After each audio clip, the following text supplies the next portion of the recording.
मित्र विद्यार्थियों, हम लोग एनिमल किंगडम के टॉपिक के बारे में बात कर रहे हैं। तो कल हमने आपसे बात की थी बेसिस ऑफ क्लासिफिकेशन के बारे में। सबसे पहले आपको लेवल ऑफ ऑर्गेनाइजेशन बताया था और आपको सिमेट्री बताई थी। ठीक है, आज हम आपको बताने जा रहे हैं, बहुत ही इंपॉर्टेंट टॉपिक है, वो है आपका सर्कुलेटरी सिस्टम।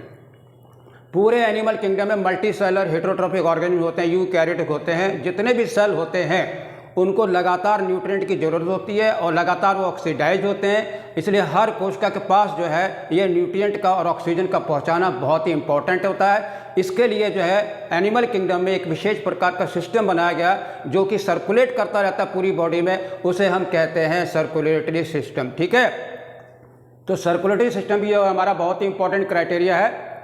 आपके सामने जो देखिए ये जो है दो तरह का होता है, ओपन टाइप और क्लोज टाइप। जैसा कि आपको पता है कि हर सेल को जो है खाने के लिए मटेरियल चाहिए।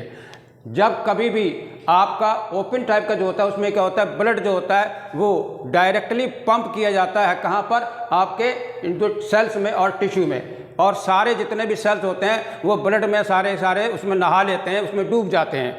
यानी किसी भी प्रकार के जो है आपका बीच में रुकावट नहीं है। हमने पाइप से पानी डाला और पूरी क्यारी में डाल दिया। In the same way blood भी जो है हर सेल के ऊपर स्प्रिंकल कर दिया जाता है और वापस फिर कलेक्ट कर लेते हैं। तो ये जो आपका ओपन टाइप का होता है, साफ साफ लिखा हुआ है कि ब्लड जो है पंप्ड आउट, ठीक है, ऑफ द हार्ट, हार्ट के बाहर जो है ब्लड आपका पंप किया जाता है और सेल्स में और टिश्यू में और डायरेक्टली बैथ इनटू द, ठीक है, सारे सेल्स में।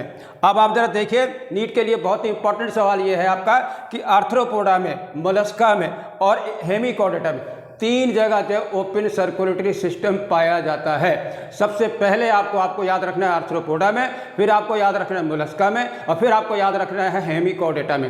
तीन जगह जो है एनिमल किंगडम में ओपन सर्कुलेटरी सिस्टम पाया जाता है। ब्लड पंप होता है हार्ट के द्वारा, डायरेक्ट टिश्यू में, डायरेक्ट सेल्स में जाता है। ठीक है, इसलिए इसको ओपन कहते हैं। डायग्राम देखिए, ये आपका हार्ट है, ठीक है, ओपन सर्कुलेटरी सिस्टम है और इसमें छोटे छोटे छिद्र होते हैं, ओस्टिया होते हैं, ओपनिंग होती है जिससे ब्लड फ्लो करे, उसे हम ओस्टिया कहते हैं। उसमें क्या, दोनों तरफ से आप देखिए आर्टरी जो है, इधर भी आर्टरी है और इधर भी आपकी आर्टरी है, वो डायरेक्टली जो है ब्लड आपका जो है आपको सेल्स में दे रहे हैं।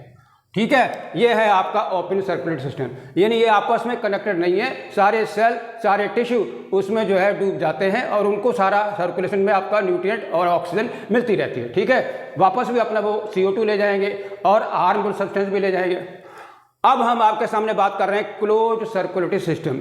जैसा कि आपको पता है इसका नाम ही क्लोज, ठीक है। इसमें क्या होता है, ब्लड जो होता है circulated through a series of blood vessel, यानी हार्ट से ब्लड को ले जाया जाएगा और ब्लड को फिर वापस हार्ट में लाया जाएगा।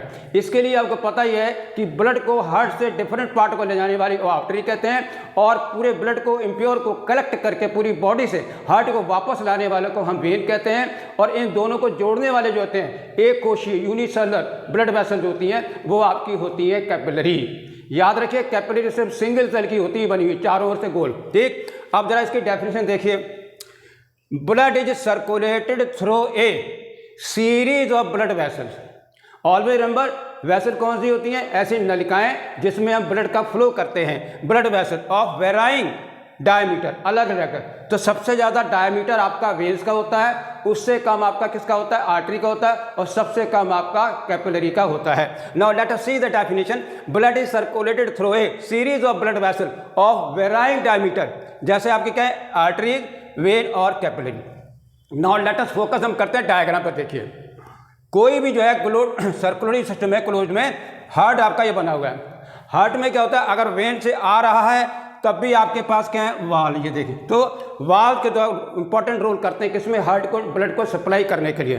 तो आपको देख रहे हैं यहाँ पर कि आर्टरी जो है ब्लड को ला रही हैं और यहाँ पर आकर के फिर से जुड़ जा रही है किसमें, आपकी कैपिलरी के साथ, और कैपिलरी से जुड़ करके फिर से क्या हो रहा है, वेन में जा रहा है। तो इसलिए ब्लड जो है कभी भी डायरेक्टली एक्सपोज नहीं होता है। Blood continuously flow directly inside the vessel and never come out, कभी भी बाहर नहीं आता है।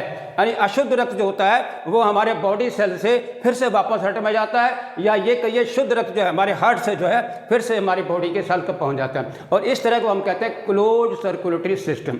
आप जरा नीट के सवाल देखिए। सबसे पहली बार close circular system animal kingdom में कहाँ आया? यह आपका आंसर है एनिलिडा।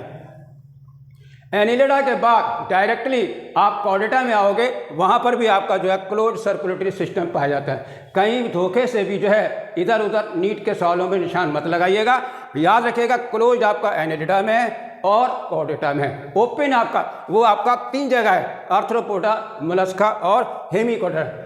अच्छा लगा आपको ये जानकारी मिली होगी, बहुत बहुत धन्यवाद। अगली बार हम आपको मिलाएंगे सीलोम से यानी body cavities. Okay, thank you very much.